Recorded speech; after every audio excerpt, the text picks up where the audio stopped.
O tempo.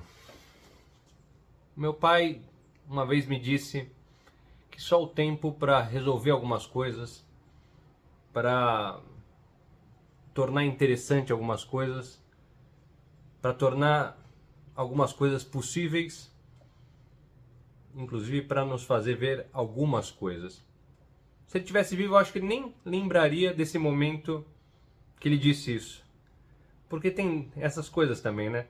Às vezes a gente fala alguma coisa, a outra pessoa registra e aquilo para nós não tem mais importância alguma, mas para aquela pessoa fez alguma diferença. As pessoas são diferentes.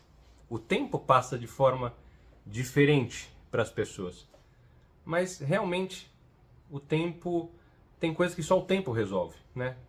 Tem coisas que só o tempo nos faz perceber que são importantes ou são menos importantes.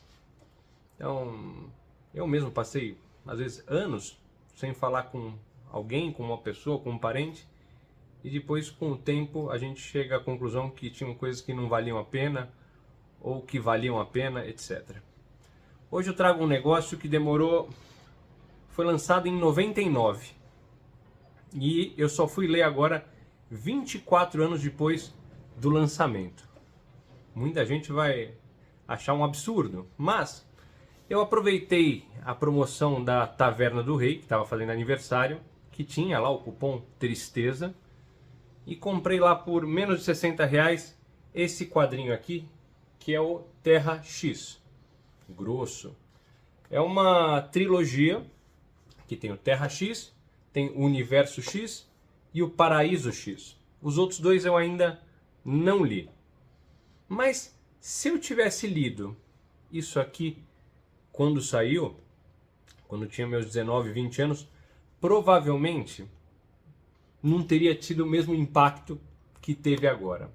Porque eu lá com os meus 19, 20 anos, talvez não teria dado tanta importância para isso aqui e para os elementos que estão aqui. Então, eu sempre li Marvel e tal, sempre gostei muito do Homem-Aranha, mas o meu coração, para decepção aí de muitos, sempre foi da DC. Mas li muito Marvel e demorei muito tempo, porque o pessoal sempre falou que isso aqui era muito, muito bom. E eu fui procrastinando, e eis que o tempo se encarregou de me trazer essa oportunidade de ler isso aqui agora. Isso acontece com coleção também. O pessoal fica ansioso, às vezes, puxa, não consegui aquela peça, não consegui assistir aquele filme no cinema, isso e aquilo, e de repente a gente descobre que deixando o tempo cuidar das coisas é melhor. Às vezes uma promoção, isso e aquilo. Então, esse quadrinho aqui, que é o, vamos falar assim, para quem é decenalta vai entender o que eu vou falar, é o Kingdom Come, é o Reino do Amanhã da Marvel. Então, assim como no Reino do Amanhã, onde você tem o pastor com o qual você se identifica, porque é o pastor que está vivendo no meio daquele mundo de super-heróis do futuro, aqui nós temos o Machine Man, o Homem-Máquina, personagem bem bucha, tá? Mas ele faz o papel da gente observar, isso é, a gente está no lugar dele observando todo esse mundo de maravilhas, assim. Lembra muito Marvels também, para quem leu, é muito legal, do Alex Ross. E aqui, esse quadrinho, você não precisa ter lido muita coisa da DC. Na verdade, se você assistiu todo o MCU até agora, tranquilamente você vai entender e vai identificar os personagens. Inclusive os Eternos, os Celestiais. Tem um público grande aí que não gostou dos Eternos, tal, e eu entendo por que não gostou. Eu achei também arrastado. Mas aqui, o Vigia, também que está no What If. Então, todos esses personagens estão aqui. E até deixa um pouco esse filme dos Eternos, até o tal do What If, se você não conhece o universo Marvel, mais palatável, vamos falar assim. Quem não gostou da série ou não gostou do filme, depois de ler isso aqui, provavelmente vai ver a coisa com outros olhos. Nesse Terra X aqui, o Vigia cego chama o Homem-Máquina, que nada mais é que ele parece o Tornado Vermelho, vamos falar assim, é um Pinóquio. Então, ele foi criado, ele é uma máquina, mas ele pensa e acha que é humano. E o Vigia chama ele para acompanhar os acontecimentos passado e, mais importante, presente na Terra. E ainda nesse enredo todo, o que acontece? Todos os humanos viraram mutantes. Fala, puxa, como assim todos viraram mutantes? Tem um conceito aqui onde o Vigia, a visão, isso é do Vigia, a história que o Vigia conta é que todo mundo está predestinado a fazer algo. Você já nasce com um plano, você já nasce com a sua carreira, você já nasce por causa dos celestiais, e tem muito a ver com a vida real. Eu sou cético para tudo, cético com religião, cético com política, cético com tudo, mas eu acho muito legal o conceito onde o Vigia tenta colocar ao Homem-Máquina que as pessoas pensam e cumprem um papel na evolução da humanidade. Isso foi imposto pelos celestiais lá com os primeiros humanos. Isso é algo que foi colocado dentro dos humanos, um gene que depois vai se desenvolvendo com a evolução até que todos virem mutantes diferentes do que se pensava anteriormente. Então, há um gatilho, o Reed Richards, do Quarteto Fantástico, também se sente culpado por isso, mas há uma série de elementos que fazem com que essa genética,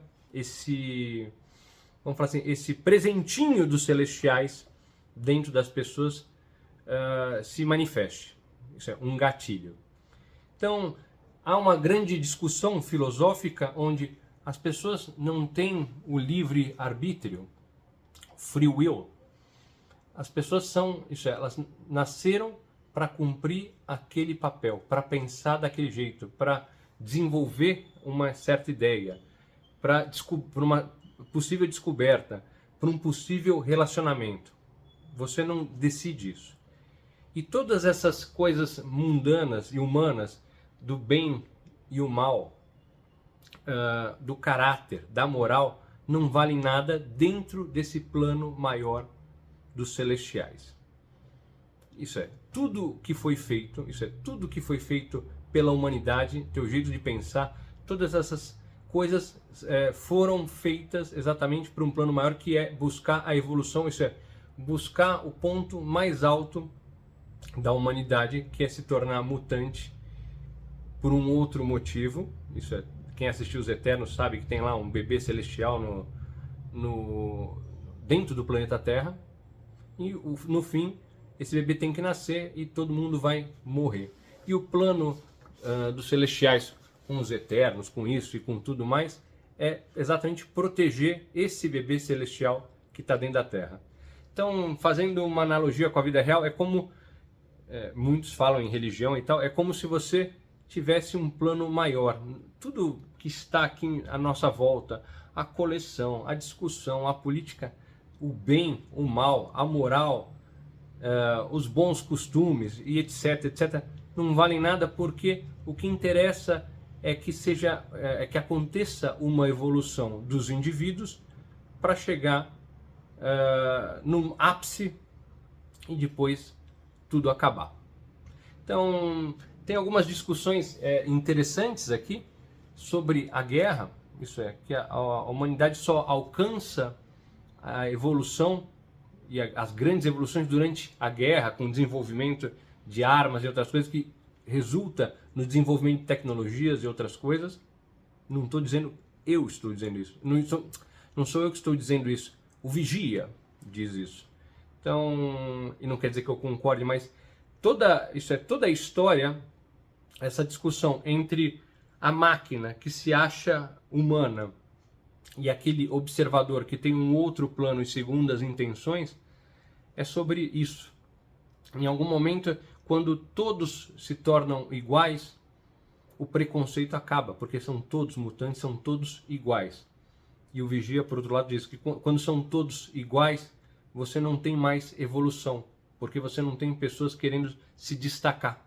Você não tem pessoas procurando outras coisas porque são todas iguais. Então, eu sei, muita gente deve achar isso chato e tal, mas é um quadrinho que foi lançado, de novo, em 99, final de 99, começo dos anos 2000, que me impactou. Isso volta aquela história, os quadrinhos antigos às vezes são muito melhores do que os atuais. E é uma leitura densa, ao ponto de eu ler 4, 5, 6 páginas e às vezes parar, refletir um pouco e fazer alguma outra coisa e voltar a ler isso aqui. Porém, como eu comentei no início, se eu tivesse lido isso aqui logo que saiu, com muito menos experiência de vida, mais novo, etc., talvez eu não tivesse dado tanta importância, ou eu, como era meio maluco e tal, talvez tivesse até desistido da leitura logo no início ou no meio, porque hoje, por causa do tempo que se passou, o quadrinho chegou no momento correto na minha mão. Então, eu não teria dado tanta importância a isso aqui, porque hoje eu tenho muito mais elementos de vida, de experiência, para dar importância na ideia central disso aqui. É claro que aqui você tem uma questão dos heróis, tem uma série de outras coisas, mas que te fazem pensar exatamente na vida, na reflexão da vida mesmo. Então, mesmo sendo cético, mesmo sendo um decenalta, mesmo, sei lá, qualquer coisa, tendo certeza que Motu é mais que qualquer Marvel ou DC, vamos falar assim, isso aqui é muito bacana. Me digam aí se vocês já leram esse quadrinho. De novo, não é um quadrinho novo, certamente os Marvetes já leram isso aqui, porque, de novo, é um quadrinho que realmente marca o universo Marvel, que eu demorei muito para ler. Realmente ele lembra muito o Reino da Manhã. Até um pouco, eu falei do Marvels, até um pouco Marvel. No Marvels, o fotógrafo faz o nosso papel, né? A gente está ali como se fosse o fotógrafo. No Kingdom Come, a gente é o pastor. E aqui a gente é o Homem-Máquina. Então, e de novo, para você que assistiu todo o MCU e não leu muito quadrinho, mas gosta dessas ideias e tal, gosta de uma boa leitura densa, cheia de filosofia, certamente vai gostar desse quadrinho. E também digo, você que assistiu Eternos e não gostou muito, ou de algumas coisas, até o Arif do Vigia e tal, tem muita gente que não conhecia o Vigia, não tinha lido na Marvel e tal, você começa a gostar um pouco mais, ou ter um pouco mais de simpatia por esses personagens por causa disso aqui. E aí a pergunta que eu faço para vocês aí, Marvetes, vocês que já leram isso aqui, o Universo X e o Paraíso X, que são continuações desse quadrinho aqui, são tão bons como esse aqui? Me respondam, me digam se gostaram aí desse vídeo, especialmente você que já leu. Você que não leu, se sentiu tentado a ler, eu não sei se ainda tem na Taverna do Rei, não sei se a promoção ainda vale. Eu sei que eu paguei menos de R$60, acho que foi 56 uns quebrados, com o cupom TRISTEZA. E a gente se encontra muito em breve aí num próximo vídeo. Até mais, tchau, tchau.